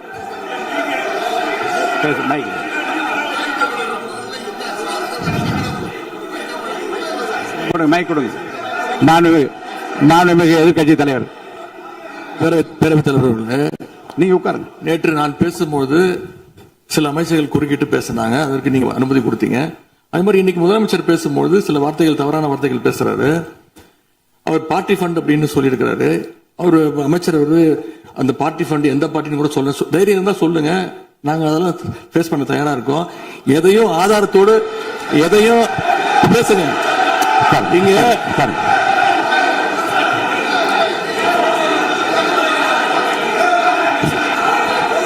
அது மாதிரி பேரவைத் தலைவர் அவர்களே, நேற்று நான் பேசி முடிஞ்சோடனே நீங்க அவை முடிஞ்சிருச்சுன்னு சொல்லிட்டீங்க. நாங்கெல்லாம் வீட்டுக்கு போயிட்டோம். வீட்டுக்கு போய் டிவி போட்டு பார்த்தா அங்க இன்னொரு அமைச்சர் இன்னும் பதில் சொல்லிட்டே இருந்திருக்கிறாரு. அதற்கெல்லாம் நாங்க இப்ப என்ன பதில் இது, என்ன மரபு இது? நீங்க இப்ப பேசிக்கிட்டே இருப்பீங்களா? நாங்க பார்த்துக்கிட்டே இருக்கணுமா? அதே மாதிரி இன்னைக்கு முதலமைச்சர் அவர்கள் பேசும்போது நாங்களும் அமைதியா கேட்டுட்டு தான் இருந்தோம். ஆனா சில கருத்துக்கள் அவர் பேசும்போது அதை நாங்க அனுமதிக்க முடியாது. ஆதாரத்தோடு ஏதாவது பேசணும்னா, குற்றச்சாட்டுகள் சொல்லும் போது ஆதாரத்தோடு சொன்னீங்கன்னா அதை நாங்க வந்து ப்ரூவ் பண்றதுக்கு தயாராக இருக்கு. மாண்புமிகு உறுப்பினர் அவர்கள் இருங்க. நேற்று மாண்புமிகு எதிர்க்கட்சி தலைவர்கள் பேசியதும் மாண்புமிகு பொதுப்பணித்தலைவர்கள் பேசியதும் ஆதாரம் இல்லாமல் பேசக்கூடாது என்று நான் சொன்னேன். ஆய்வு செய்து நீக்கப்பட வேண்டியது நீக்கும் என்று சொன்னேன். இப்போது மாண்புமிகு முதல்வர் அவர்கள் பேசி முடிக்கட்டும். நீங்கள் கூறிய கருத்துப்படி அதில் ஆதாரங்கள் இல்லாத குறிப்பாக இருந்தால் அதை நீக்குவதற்குரிய உரிமை எனக்கு இருக்கிறது. ஆய்வு செய்து நான் நடவடிக்கை எடுப்பேன். இப்போது மாண்புமிகு முதலமைச்சர் அவர்கள் பேசலாம்.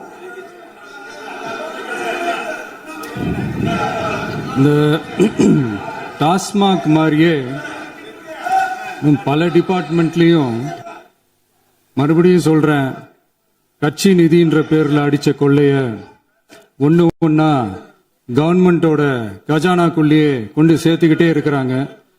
இப்பவும் சொல்றேன், மக்கள் பணத்துல இருந்து ஒரு பைசா கூட தொடமாட்டோம், தொடவும் விடமாட்டோம், தொட்டா விடமாட்டோம், இதுக்கு முன்னாடி தொட்டவங்களையும் விடமாட்டோம்.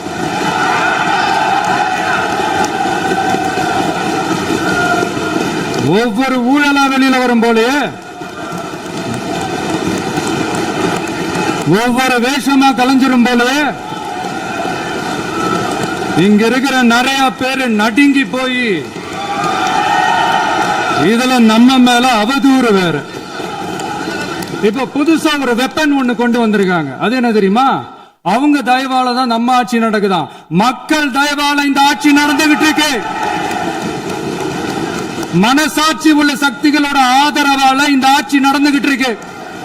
நாங்க தான் அனுப்பி வச்சோம் அப்படின்றாங்களே. அனுப்பி வச்சவங்களுக்கு மினிஸ்ட்ரியில இடம் கொடுத்தா ஏன் கதறீங்க? ஏன் இவ்வளவு கோவம்? ஏன் இவ்வளவு கதறல்? இதுல இன்னொரு முக்கியமான விஷயம், மார்க்சிஸ்ட் கம்யூனிஸ்ட் கட்சி நமக்கு ஆதரவு கொடுத்தது சுயேட்சையா எடுத்த முடிவுன்னு சொல்றாங்க. அதே மாதிரி இந்திய கம்யூனிஸ்ட் கட்சி நமக்கு ஆதரவு கொடுத்தது சுயேட்சையா எடுத்த முடிவுன்னு சொல்றாங்க. இதுல எங்க இருந்து நாங்க தான் அனுப்பி வச்சோம்னா புரியலையே. மக்களுக்கு நல்லா புரியும், எல்லாத்தையும் தெளிவா பார்த்துக்கிட்டு இருக்கிறாங்க.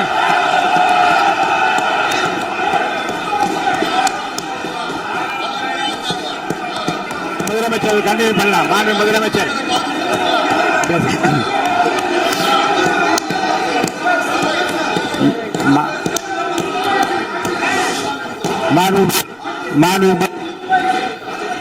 முதலமைச்சர் கண்டினியூ பண்ணலாம். நீங்க கண்டினியூ பண்ணலாம்.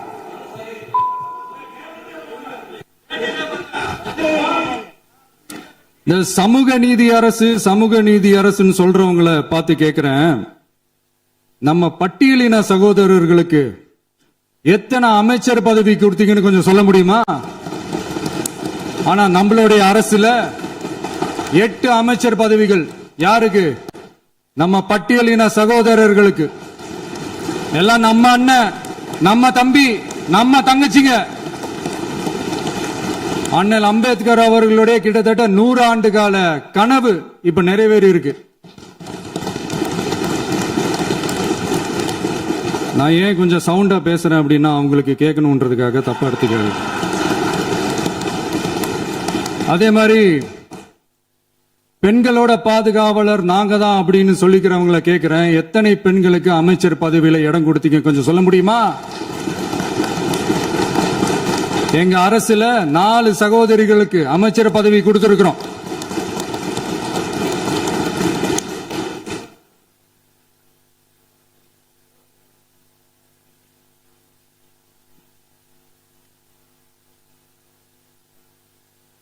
அதனால மக்களால் நிராகரிக்கப்பட்டு மக்களால் அகற்றப்பட்டவங்களுக்கு ஒண்ணு சொல்லிக்கிறோம், தப்பே செய்ய மாட்டோம், ஊழலே செய்ய மாட்டோம், நேர்மையா தான் இருப்போம், நியாயமா தான் இருப்போம் அப்படின்னு சொல்றவங்களால மட்டும்தான் கூட்டணி ஆட்சி அமைக்க முன்வரும். ஆட்சியிலையும் பங்கு, அதிகாரத்திலையும் பங்கு கொடுக்க முன்வரும். ஊழல்லையே ஊறி போனவங்களால இந்த கூட்டணி ஆட்சியோ ஆட்சியிலையும் பங்கு அதிகாரத்திலையும் பங்கு கொடுக்க முன்வராது. மெஜாரிட்டி இருந்தாலும் தரமாட்டாங்க, மெஜாரிட்டி இல்லைனாலும் தரமாட்டாங்க. கேட்டா ரெடிமேடா ஒரு பதில் ஒண்ணு வச்சிருப்பாங்க, கூட்டணி ஆட்சியை மக்கள் விரும்ப மாட்டாங்கன்னு. அதே மக்கள் தான் இப்ப அவங்கள பார்த்து சிரிக்கிறாங்க. நான் பதவியேற்ற அன்னைக்கு கொஞ்சம் டைம் அவகாசம் கேட்டேன். எதுக்கு கேட்டேன்? நிதி நிலைமைலாம் கொஞ்சம் மோசமா இருக்குது, அதெல்லாம் கொஞ்சம் சரி செஞ்சுக்கிட்டே படிப்படியா கொஞ்சம் கொஞ்சமா நான் கொடுத்த வாக்குறுதிகள்லாம் செயல்படுத்துவேன், அதுக்காக கொஞ்சம் டைம் அவகாசம் கேட்டேன். நான் ஏதோ வேற எதுக்காகவோ வேற யாருக்காகவோ ஏதோ அவகாசம் கேட்ட மாதிரி. அடுத்து இங்க சபையில இல்லாதவங்களை பத்தி பேச வேண்டாம்னு நினைக்கிறேன்.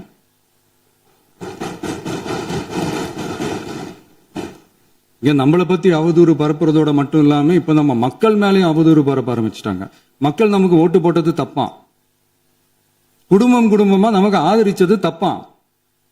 இது இப்ப இல்ல, நான் சொல்றது எம்ஜிஆர் அவர்கள் காலத்திலிருந்தே. அப்பவே அவர் ஜெயிச்சப்போ அதே மக்களை தப்பு தப்பா பேசுறது. மக்கள் என்ன பண்ணிட்டாங்க, எம்ஜிஆர் என்ன பண்ணிட்டாரு, எம்ஜிஆர் என்ன இது பண்ணிட்டாரு. 50 வருஷமா ஒரே டெக்னிக்கா.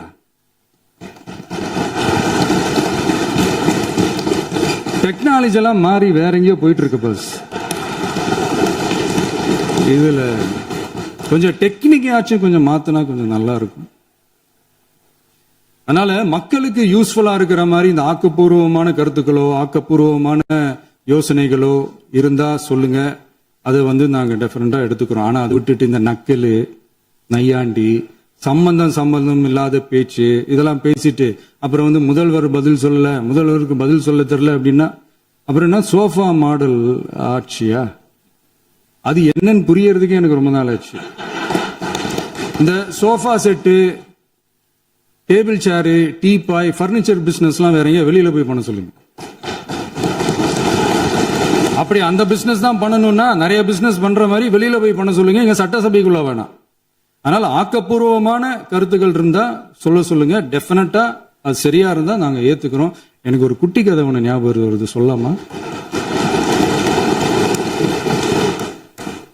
ஒரு ஊர்ல ஒரு பெரியவர் வெயில் ரொம்ப ஜாஸ்தியா இருக்குன்னு சொல்லிட்டு கண்ணுக்கு மேல கை வச்சுக்கிட்டு இப்படி சுத்தி முத்தி தேடிக்கிட்டு இருந்தாராம். அப்ப கூட இருந்த ஒரு சின்ன பையன் என்ன தேடுறீங்க அப்படின்னு கேட்டானா. அதுக்கு அந்த பெரியவர் சொன்னாரா, அது ஒண்ணு இல்ல தம்பி, உங்க அப்பா எங்கதான் இருப்பாருன்னு சொன்னாங்க, அதான் தேடிக்கிட்டு இருக்கேன். எங்க உங்க அப்பாவையா காணோம்?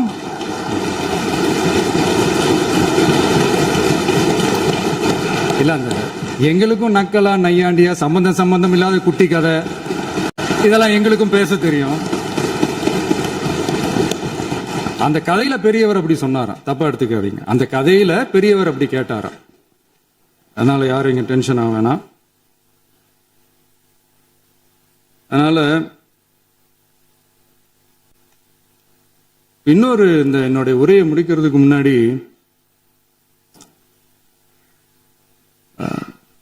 போயிட்டாங்க, பேசலாமா? நிறைய உங்க கருத்துக்களை நீங்க முழுமையாக மன நிறைவோடு பேசலாம். டிவியில் பார்த்தோம். சரி, அதான் 5 நிமிஷம் பேசுனதுக்கே கொளத்தூரி இந்த ஆட்டம் ஆயிடுச்சு. பேசுனா அப்புறம் என்ன பண்றது? கடைசியா நான் இந்த உரையை முடிக்கிறதுக்கு முன்னாடி ஒரு முக்கியமான ஒரு விஷயம் பத்தி சொல்லணும். ஆளுநர் உரை அன்னைக்கு இந்த தமிழ் தாய் வாழ்த்துக்கு அப்புறம் தேசிய கீதம் பாடினது தப்பு, தேசிய கீதம் 2 முறை பாடினது தப்பு. அப்படி ஒரு நிகழ்வு இதுக்கு முன்னாடி இந்த சட்டசபையில நடந்ததே கிடையாது. அந்த மரபையே மாத்திட்டீங்க. இப்படி ஒரு பெரிய ஒரு போர் மாதிரி எதிர்கட்சியை சார்ந்தவங்க எல்லாம் சொன்னாங்க இல்லையா? அந்த மாநில உரிமை போராளிகளை, அந்த மரபு காக்கிற உரிமை போராளிகளை ஒரே ஒரு கேள்விதான் கேட்கணும். 2021 ஆகஸ்ட் 2 ஞாபகம் இருக்கா? Centenary celebration of Tamil Nadu legislature. அந்த ஃபங்க்ஷன்ல நம்ம முன்னாள் முதலமைச்சர் கருணாநிதி அவர்களோட சாரி கலைஞர் அவர்களுடைய கலைஞர் அவர்களுடைய புகைப்படத்தை மாண்புமிகு குடியரசுத் தலைவர் திறந்து வைக்கிற ஒரு ஃபங்க்ஷன். அந்த ஃபங்க்ஷன்ல national anthem followed by Tamil Thai Vazhthu அப்படின்னு அறிவிச்சது ஞாபகம் இருக்கா? அதாவது தேசிய கீதத்துக்கு அப்புறமா இரண்டாவது முறையா, நோட் திஸ் பாயிண்ட் மாண்புமிகு பேரவைத் தலைவர் அவர்களே, ப்ளீஸ் நோட் திஸ் பாயிண்ட். தேசிய கீதத்துக்கு அப்புறம் இரண்டாவது முறையாக தமிழ் தாய் வாழ்த்து பாடப்படும் அப்படின்னு சொன்னது ஞாபகம் இருக்கா? அதுவும் முத்தமிழ் அறிஞர் அப்படின்னு சொல்ற நம்ம கலைஞர் அவர்களுடைய அந்த புகைப்படம் வெளியிட்டு விழாவில் அவர் இருந்த இதே சபையில தமிழ இரண்டாவது இடத்துக்கு தள்ளினது யாருன்னு ஞாபகம் இருக்கா? அது மட்டும் இல்ல, அந்த தேசிய கீதத்தை நாட்டுப்பண் நேஷனல் ஆந்தம்னு சொல்லி அதே பங்கன்ல கடைசியா பங்கன் முடியும் போது செகண்ட் டைம் தேசிய கீதம் பாடினதும் ஞாபகம் இருக்கா? இதே அவையில் தான், அது அவை குறிப்பிலும் இருக்கிறது, இதே அவையில் தான் நடைபெற்றது. இந்த தக்க நேரத்தில் இந்த ஆதாரங்களை அளித்த மாண்பு முதல்வர்களுக்கு நன்றியை தெரிவித்துக் கொள்கிறேன். டவுட் இருந்தா இந்த புக்கை பார்த்து தெரிஞ்சுக்கலாம். அதனால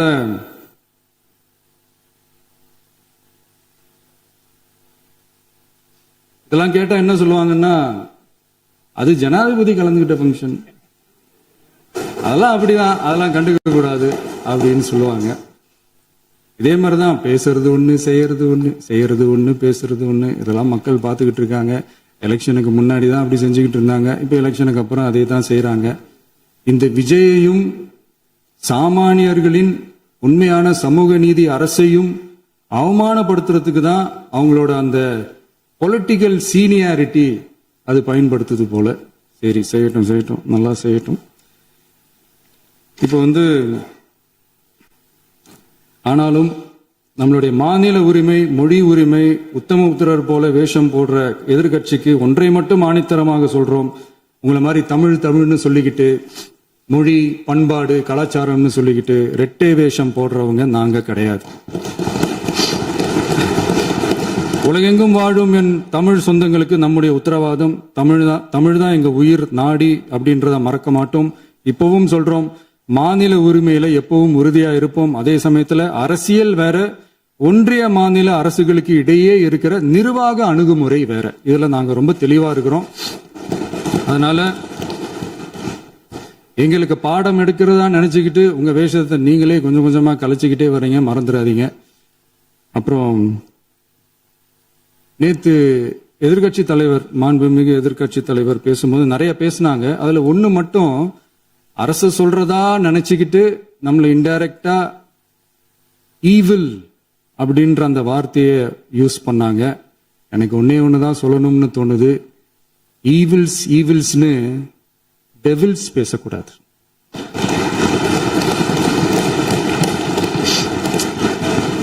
அவங்க இருந்திருந்தா ஒரு ஆக்ஷன் பண்ணணும்னு எனக்கு தோணுச்சு. எல்லாரும் போயிட்டாங்க. பர்மிஷன் பண்ணலாமா? இப்பவும் பண்ணலாம், ஒன்றும் தப்பு இல்லை.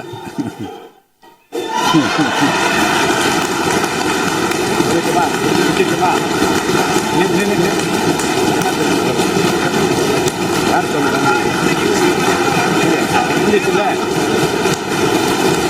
எழுந்து சொல்லுங்க, உட்காந்து சொல்லட்டுமா?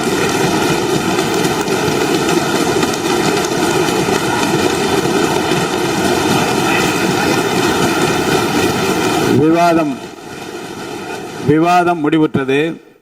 மாண்புமிகு உறுப்பினர்கள் முன்மொழிந்த திருத்தங்கள் வலியுறுத்தப்படுகின்றனவா என்று அறிய விரும்புகிறேன். மாண்புமிகு உறுப்பினர்கள் முன்மொழிந்த திருத்தங்கள் அனைத்தும் பேரவையின் அனுமதியில் திரும்ப பெறப்படுகின்றன. 2026 ஆண்டு ஜூன் திங்கள் 18ஆம் நாளன்று சட்டமன்ற பேரவைக்கு மாண்புமிகு ஆளுநர் அவர்கள் ஓந்தளித்த பெருரைக்கு தமிழ்நாடு சட்டமன்ற பேரவை உறுப்பினர்கள் பெரிதும் நன்றி உடையவர்களாவர் என்று மாண்புமிகு பேரவை துணைத் தலைவர் திரு மு ரவிசங்கர் அவர்களால் 19/6/2026 நாளன்று முன்மொழியப்பட்ட தீர்மானம் பேரவையின் முடிவுக்கு விடப்படுகிறது.